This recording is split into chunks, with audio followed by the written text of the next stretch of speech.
स्वागत है आपका बायोलॉजी की ऑनलाइन क्लास में। पिछले वीडियो के अंदर हमने बात की थी पादपों में खनिज पोषण के बारे में। हमने ये देखा था कि जितने भी जीव हैं सभी जीवों को अपनी क्रियाएं करने के लिए, अपनी ऊर्जा प्राप्ति के लिए पोषण करना पड़ता है। पोषण से हमें ऊर्जा प्रदान होती है, प्राप्त होती है और पोषण सभी जीवों के जीवन चक्र को पूरा करने के लिए, शरीर की कायिक वृद्धि करने के लिए बहुत आवश्यक होता है। पोषण के आधार पर जीवों को दो भागों में बांटा गया है, परपोषित और स्वपोषित। परपोषित ऐसे जीव होते हैं जो कार्बनिक तथा अकार्बनिक पदार्थों को बाहरी स्रोतों से ग्रहण करते हैं, उन्हें परपोषित कहते हैं। स्वपोषित जो स्वयं में कार्बनिक पदार्थों का निर्माण कर लेते हैं तथा अकार्बनिक पदार्थों को बाहरी स्रोतों से ग्रहण करते हैं, उन्हें स्वपोषित कहते हैं।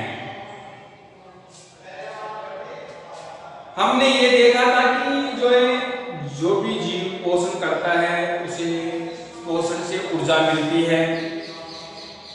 हमें इस पाठ में, इस चैप्टर के अंदर पादपों में पोषण, खनिज पोषण के बारे में अध्ययन कर रहे हैं। खनिज पोषण, खनिज तत्व जो कि अकार्बनिक होते हैं। हमने ये देखा था कि पौधों के अंदर जो खनिज तत्व होते हैं उनकी जो आवश्यकता है उसके अध्ययन की विधियां, हमने दो विधियों का अध्ययन किया था। पेड़ पौधों के अंदर खनिज तत्वों की जो आवश्यकता है उसकी अध्ययन की तीन विधियां हैं। पहली विधि है पादप भस्म विश्लेषण।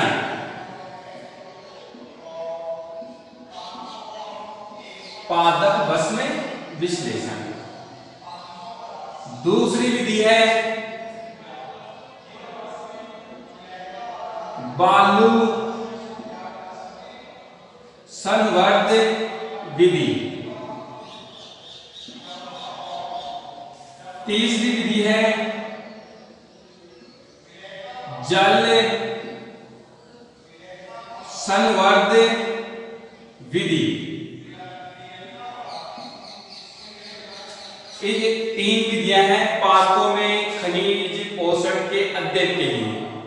हमने कल देखा था कि जो पादप विश्लेषण विधि, बालू संवर्ध विधि, इन विधियों के अंदर हमने इनका पूरा अध्ययन किया था। आज हम जल संवर्ध विधि के बारे में अध्ययन करेंगे। जल संवर्ध विधि मुख्य रूप से जो पोषक तत्व होते हैं, मुख्य रूप से जो पोषक तत्व होते हैं उनको जलीय विलीयन के रूप में अंदर घोल बनाकर काम में या प्रयोग में लेते हैं। सबसे पहले हमने पादप भस्म विश्लेषण विधि, बालू संवर्ध विधि, इन दोनों विधियों का अध्ययन पिछले वीडियो में पूर्ण रूप से किया था, लेकिन आज हम इन्हें थोड़ा और समझ लेते हैं इन विधियों को। सबसे पहले पादप भस्म विश्लेषण विधि। पादप विश्लेषण विधि के अंदर हमने पढ़ा था कि जो ये पौधे हैं, इस विधि के अंदर हमें एक ताजा पौधा लेते हैं। इस ताजा पौधे को हमें 70 से 80 डिग्री सेल्सियस तापमान पर ओवन में 1 से 2 दिनों तक गर्म करते हैं। गर्म करते हैं तो जो ताजा पौधा होता है इसका संपूर्ण निर्जलीकरण हो जाता है। इसमें जो जल की मात्रा है वाष्पीकरण वाष्पीकृत हो जाती है।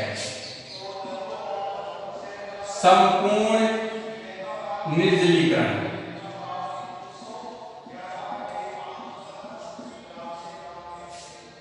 संपूर्ण निर्जलीकरण हो जाता है पौधा, तो इस पौधे को शुष्क पादप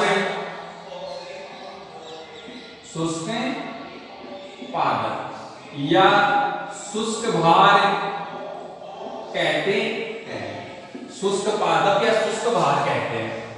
जैसे ही पौधे का संपूर्ण निर्जलीकरण होता है तो इस शुष्क पादप के अंदर केवल दो प्रकार के पदार्थ शेष रहते हैं, कार्बनिक पदार्थ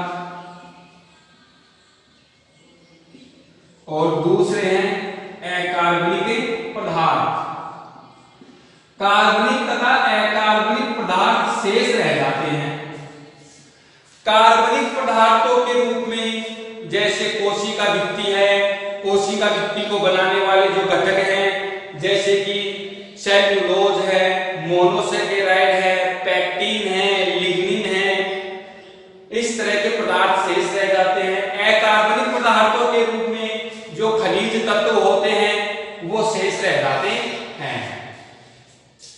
जैसे ही जो शुष्क पादप बना संपूर्ण निर्जलीकरण होने के बाद में, तो इस शुष्क पादप के अंदर केवल दो प्रकार के पदार्थ हैं, कार्बनिक और अकार्बनिक पदार्थ। अब इस शुष्क पादप को हम 6000 डिग्री सेल्सियस तापमान पर गर्म करते हैं।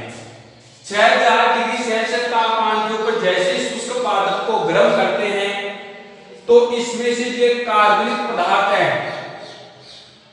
वो वाष्पीकृत हो जाते हैं।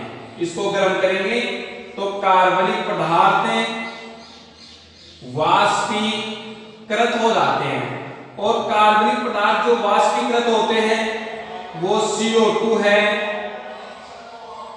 उसके साथ साथ CH4 मैथेन है, O2 है, H2 है, इनके रूप में अमोनिया है, इनके रूप में वाष्पीकृत होकर निकल जाते हैं। कार्बनिक पदार्थ जैसे ही शुष्क पादप को हम 6000 डिग्री सेल्सियस तापमान के ऊपर गर्म करते हैं तो ये जो कार्बनिक पदार्थ है ये वाष्पीकृत हो जाते हैं।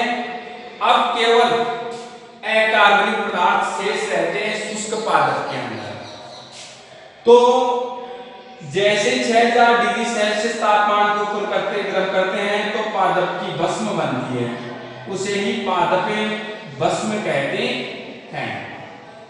अब इस पादप भस्म के अंदर केवल अकार्बनिक पदार्थ शेष रहते हैं और जो कार्बनिक पदार्थ होते हैं वो वाष्पीकृत हो जाते हैं। तो यह विधि है केवल पौधों के अंदर जो खनिज तत्व होते हैं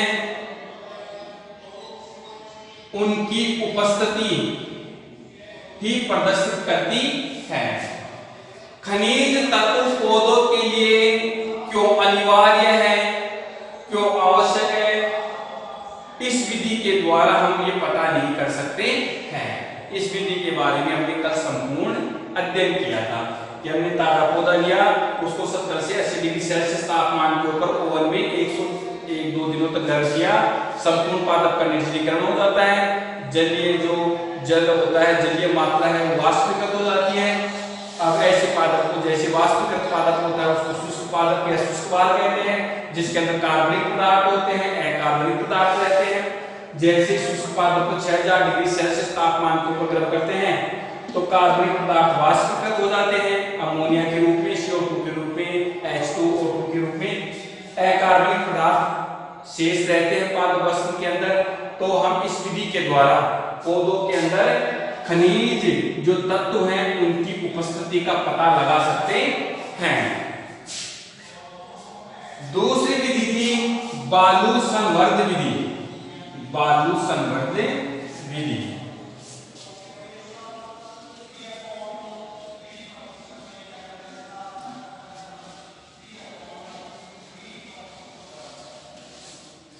बालू संवर्ध विधि के अंदर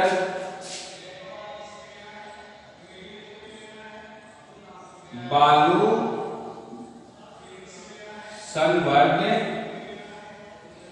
विधि।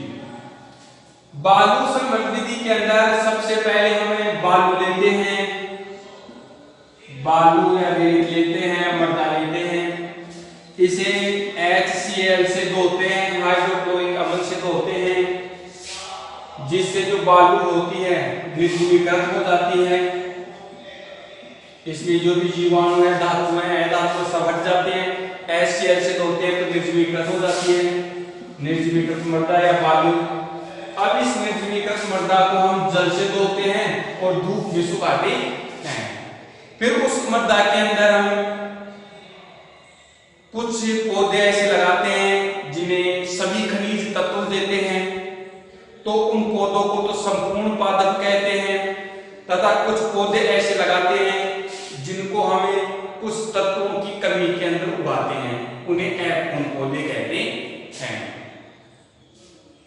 बालू संवर्ग विधि के अंदर बालू के अंदर बहुत सारी समस्याएं उत्पन्न हो जाती है। तो आजकल बालू के स्थान पर जैसे कि प्लास्टिक चिप्स है, कवार्थ है, वर्मीकोलाइट है, वर्मीकोलाइट, इनका उपयोग किया जाता है। प्लास्टिक चिप्स हैं, कवार्थ, वर्मीकोलाइट को हम कृत्रिम मृदा भी कह सकते हैं, कृत्रिम मृदा,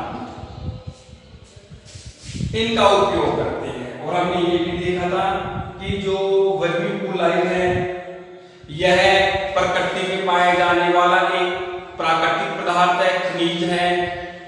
वर्मीकोलाइट का उपयोग इसलिए करते हैं कि इसमें कुछ गुण होते हैं, जैसे कि वर्मीकोलाइट हल्का होता है, रासायनिक रूप से अक्रिय होता है, यह एक प्राकृतिक खनिज है, इसकी जल अवशोषण क्षमता, जल धारण क्षमता अधिक होती है, यह अधिक ऊष्मारोधी होता है, इसलिए वर्मीकोलाइट या कृत्रिम मृदा का उपयोग किया जाता है।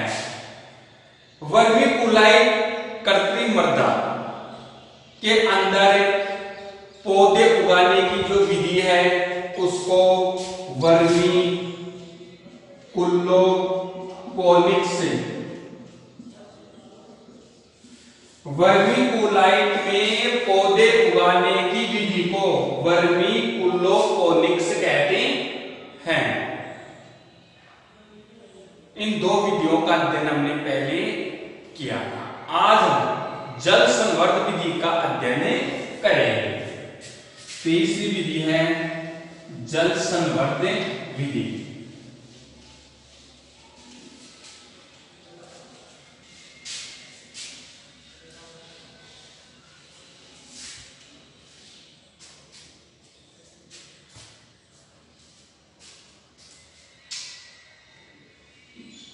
जल संवर्ग विधि। जल संवर्ग विधि के अंदर हम पोषक तत्वों का घोल बनाते हैं। पोषक तत्वों का घोल बना करके किसी भी बीकर के अंदर, जैसे कि हमने कोई पात्र लिया, उसमें पोषक तत्वों का घोल बना दिया। इस घोल के अंदर हमने पौधा लगा दिया।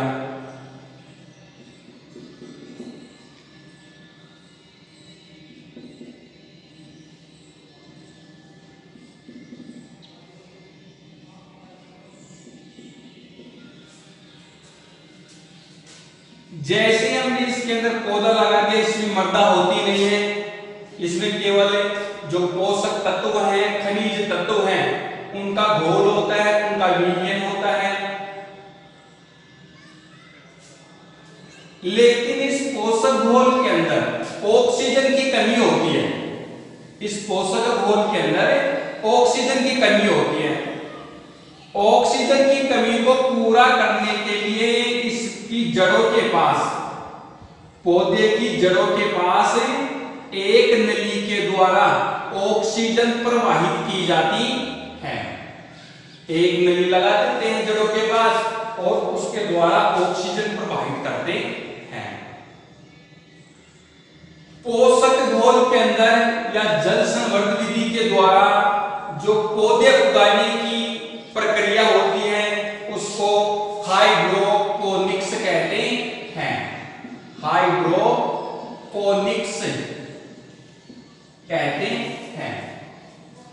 इससे पहले हमने देखा था कि वर्मीकूलाइट जो कृत्रिम मृदा होती है उसमें पौधे उगाने की विधि को वर्मीकूलोपोनिक्स कहते हैं तथा जलीय जो पोषक घोल होता है उसमें पौधे उगाने की विधि को हाइड्रोपोनिक्स कहते हैं और वर्मीकूलाइट में पौधे उगाने की विधि को वर्मीकूलोपोनिक्स कहते हैं।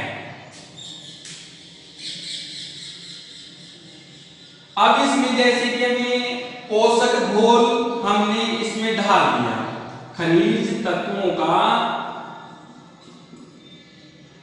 जो घोल है डाल दिया इसमें। जैसे कि हमने इस बीकर के अंदर सभी खनिज तत्वों को ढाल दिया, तो सभी खनिज तत्वों को डालेंगे तो जो ये पौधा है सही रूप से वृद्धि करेगा, विकास करेगा, जनन क्रिया करेगा। जैसे कि हमें किसी खनिज तत्व की इसमें कमी रखते हैं, जैसे कि इस बीकर के अंदर हमने जिंक नहीं डाला, जिंक की कमी और बाकी के सभी पोषक तत्व इसमें डाल दिए, तो हमने जब इसके अंदर सभी पोषक तत्व डाले थे तब यह पौधा सही वृद्धि कर रहा था। अब हमने इसके अंदर सभी डाल दिए जिंक को छोड़ करके, तो इस पौधे के अंदर पहले वाले पौधे की तुलना करेंगे। अब इस पौधे के अंदर जो कमी रह गई तो वो कमी जिंक की मानी जाएगी। इसी तरह से जैसे कि हमें आयरन की न्यूनता के लक्षण ज्ञात करने हैं तो सभी पोषक तत्व डाल देंगे, आयरन को नहीं डालेंगे। तो इस पौधे के अंदर जो परिवर्तन आएंगे, जो कमी के लक्षण उत्पन्न होंगे वो आयरन की कमी के होंगे। तो इस तरह से जो दूसरी विधि थी बालू संवर्धन विधि और तीसरी विधि है जल संवर्धन विधि, इन दोनों विधियों के द्वारा हम ये ज्ञात कर सकते हैं कि पौधे के अंदर किस तत्व से कौन सी न्यूनता के लक्षण उत्पन्न होते हैं, कौन से कमी के लक्षण हैं, ये सब इन दोनों विधियों के द्वारा ज्ञात कर सकते हैं। जल संवर्धन विधि के अंदर जो हम पोषक घोल लेते हैं वो पोषक घोल 3 वैज्ञानिकों के पोषक घोल के अनुसार लेते हैं, जैसे कि वोन सैक्स, नोप, हॉगलैंड। इन तीनों वैज्ञानिकों ने जो पोषक घोल तैयार किए थे उन्हीं के अनुसार हम इस विधि के अंदर पोषक घोल का उपयोग करते हैं। अब इस विधि के द्वारा हम ये देख सकते हैं कि पौधे के अंदर कौन से तत्वों की कमी से कौन से लक्षण उत्पन्न होते हैं और कौन से उत्पन्न नहीं होते हैं। दोबारा से फिर देखते हैं इस विधि को हम कि जो जल संवर्धन विधि है इसके अंदर हम पोषक तत्वों का घोल लेते हैं। इस पोषक तत्वों का जो घोल होता है इस घोल में हमने पौधा लगा दिया। इस पोषक घोल के अंदर ऑक्सीजन की कमी होती है, इस कमी को पूरा करने के लिए हम एक नली के द्वारा इसमें ऑक्सीजन प्रवाहित करते हैं। जल संवर्धन विधि के द्वारा जो पौधे उगाने की प्रक्रिया होती है उस प्रक्रिया को हाइड्रोपोनिक्स कहते हैं। अब जैसे कि हमने इस पौधे को सभी पोषक तत्व लिए, यदि हमने जिस भी पोषक तत्व की न्यूनता के लक्षण हमें ज्ञात करने होते हैं तो उस पोषक तत्वों को हम नहीं डालते हैं और पौधे के अंदर जो न्यूनता के लक्षण उत्पन्न होते हैं वो उस तत्व की कमी को प्रदर्शित करते हैं। इस तरह से जल संवर्धन विधि के द्वारा और बालू संवर्धन विधि के द्वारा खनिज पोषक तत्वों की जो कमी के लक्षण हैं उनको हम ज्ञात करते हैं।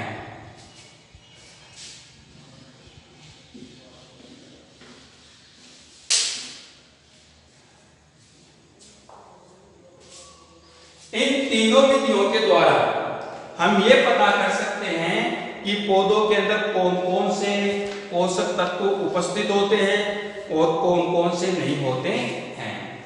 अगला है पौधों के अंदर जो अनिवार्य पोषक तत्व हैं या खनिज तत्व हैं वो कौन कौन से हैं, उनके बारे में अध्ययन करेंगे। पौधों में अनिवार्य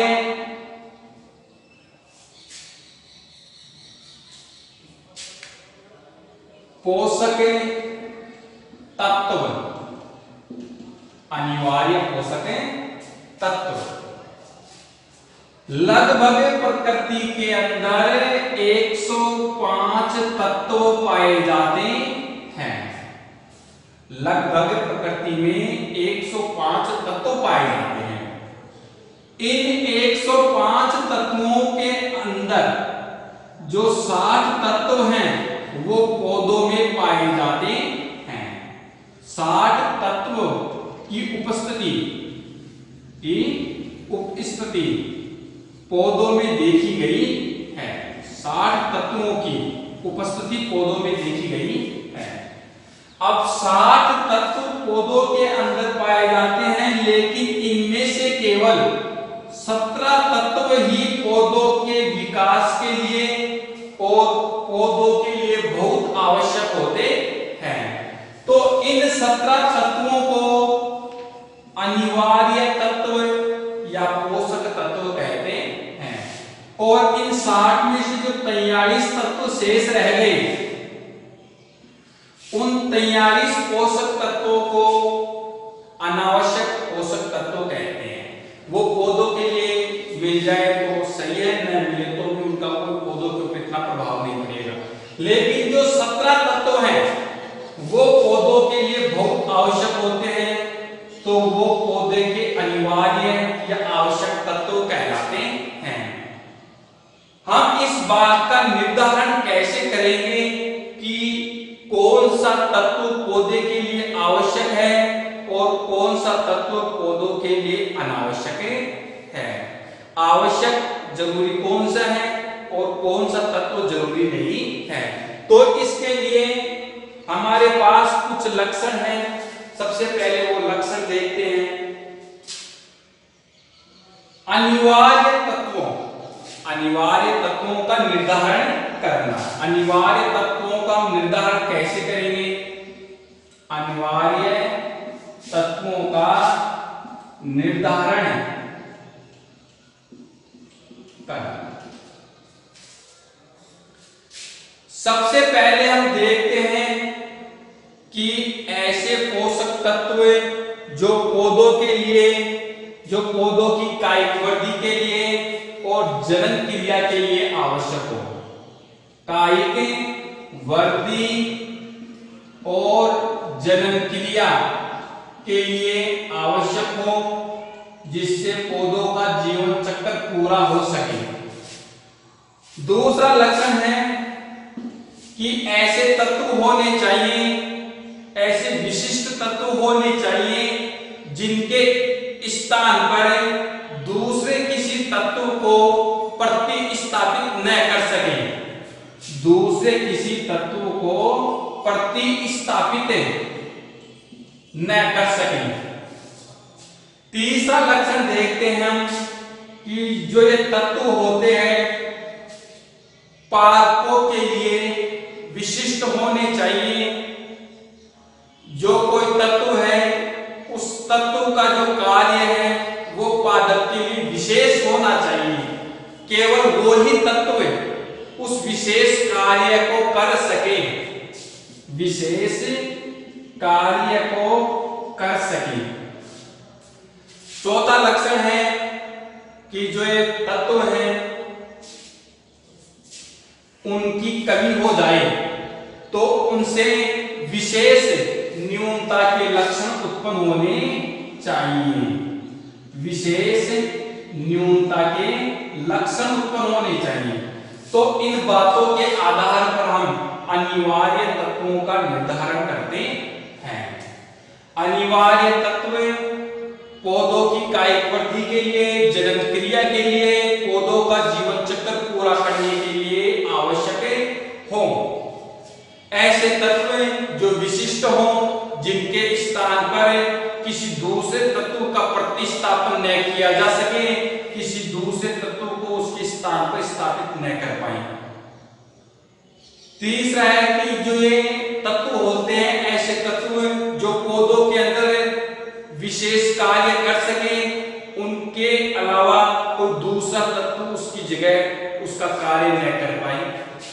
चौथा है, यदि किसी तत्व की कमी रह जाती है तो उस तत्व की जो न्यूनता के लक्षण है, कमी के लक्षण है, वो विशेष उत्पन्न होने चाहिए और उस तत्व की उपस्थिति के कारण ही वो न्यूनता के लक्षण कम हो। तो इन बातों के आधार पर अनिवार्य तत्वों का निर्धारण किया जाता है। प्रकृति में 105 तत्व पाए जाते हैं। इन 105 तत्वों में से जो 60 तत्व हैं वो पौधों के अंदर उपस्थित होते हैं। इन 60 तत्वों में से भी जो पौधों के अंदर 60 तत्व हैं, उन 60 तत्वों में से भी केवल 17 तत्व ही पौधों के लिए अनिवार्य माने गए हैं, आवश्यक माने गए हैं, और बाकी की जो 43 तत्व हैं वो पौधों के लिए अनावश्यक माने गए हैं। लेकिन फिर भी कुछ कार्यों के लिए जो अनावश्यक तत्व हैं उनकी उपस्थिति होनी चाहिए। अनिवार्य तत्वों का निर्धारण करने के लिए हम कुछ बातों का ध्यान रखते हैं, जैसे कि वो तत्व पौधों की कायिक वृद्धि है, जनन क्रिया है, पौधों का जीवन चक्र है, उसको पूरा करने के लिए आवश्यक हो, किसी तत्व का प्रतिस्थापन दूसरे तत्व के साथ न किया जा सके, जो तत्व किसी भी तत्व का कार्य विशेष होना चाहिए, यदि उस तत्व की कमी रह जाती है तो उसके जो न्यूनता के लक्षण हैं वो उसी तत्व के द्वारा दूर किए जा सके। तो इन बातों के ऊपर हम अनिवार्य तत्वों का निर्धारण करते हैं। नेक्स्ट टॉपिक देखते हम जो अनिवार्य तत्व हैं, अनिवार्य तत्व हैं उनको मात्रा के आधार पर, अनिवार्य तत्वों को मात्रा के आधार पर 2 भागों में बांटा गया है। दीर्घ और सूक्ष्म पोषक तत्व। पहले है दीर्घ जो ज्यादा मात्रा में चाहिए, और दूसरे हैं सूक्ष्म जो कम मात्रा में चाहिए। मात्रा के आधार पर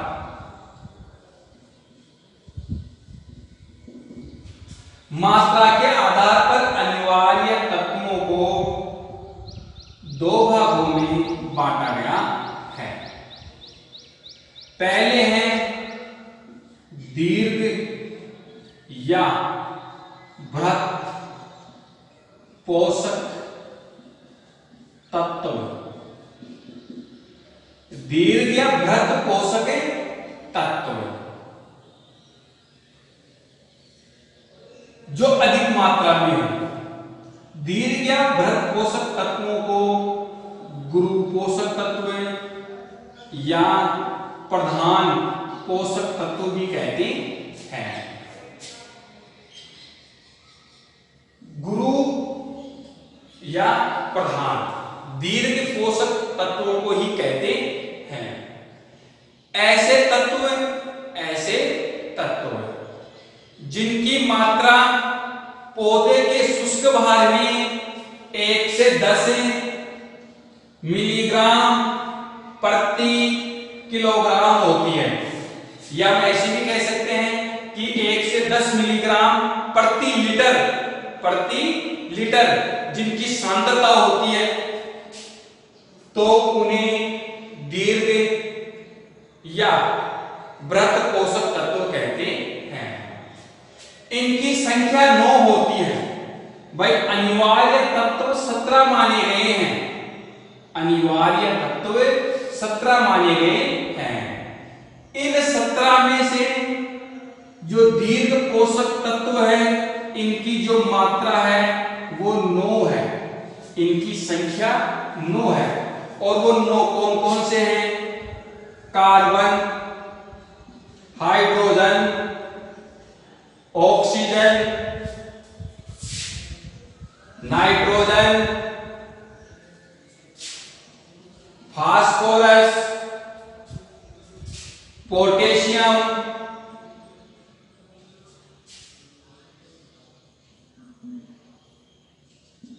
कैल्शियम, मैग्नीशियम और सल्फर। ये 9 तत्व पौधों को अधिक मात्रा में चाहिए, यानी कि वे तत्व जिनकी मात्रा 1 से 10 मिलीग्राम प्रति किलोग्राम के हिसाब से होती है पौधे के शुष्क भार में, तो उन्हें दीर्घ या पोषक तत्व कहते हैं। इनकी संख्या 9 है। कार्बन है, हाइड्रोजन है, ऑक्सीजन है, नाइट्रोजन है, फास्फोरस है, पोटेशियम है, कैल्शियम है, मैग्नीशियम है, सल्फर है। इसके अलावा जो दूसरे हैं वो हैं लघु या सूक्ष्म पोषक तत्व। लघु या सूक्ष्म पोषक तत्व, इन्हें गौण पोषक तत्व भी कहते हैं। वे तत्व जिनकी मात्रा पौधे के शुष्क भार में 0.1 से 1 मिलीग्राम प्रति किलोग्राम होती है या 0.1 से 1 मिलीग्राम प्रति लीटर सांद्रता होती है, उन्हें उन तत्वों को लघु या सूक्ष्म पोषक तत्व कहते हैं। इनकी संख्या 8 होती है। लघु पोषक तत्वों की जो संख्या होती है वो 8 होती है। 8 कौन कौन से हैं? आयरन,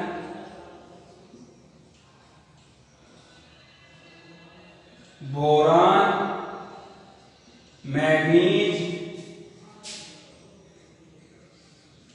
जिंक, कॉपर,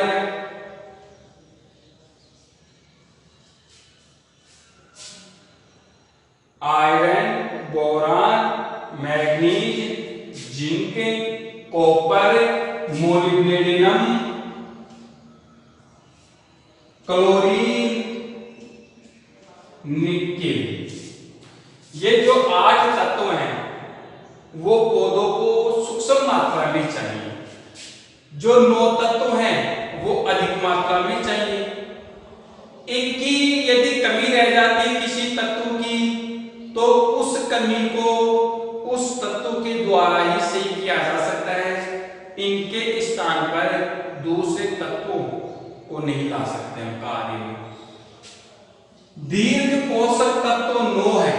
दीर्घ पोषक तत्व 9 है। कुल जो अनिवार्य तत्व हैं वो 17 हैं। इन 17 में से 9 दीर्घ या बृहत पोषक तत्व हैं और जो 8 हैं वो लघु हैं। दीर्घ पोषक तत्व उन्हें कहा गया है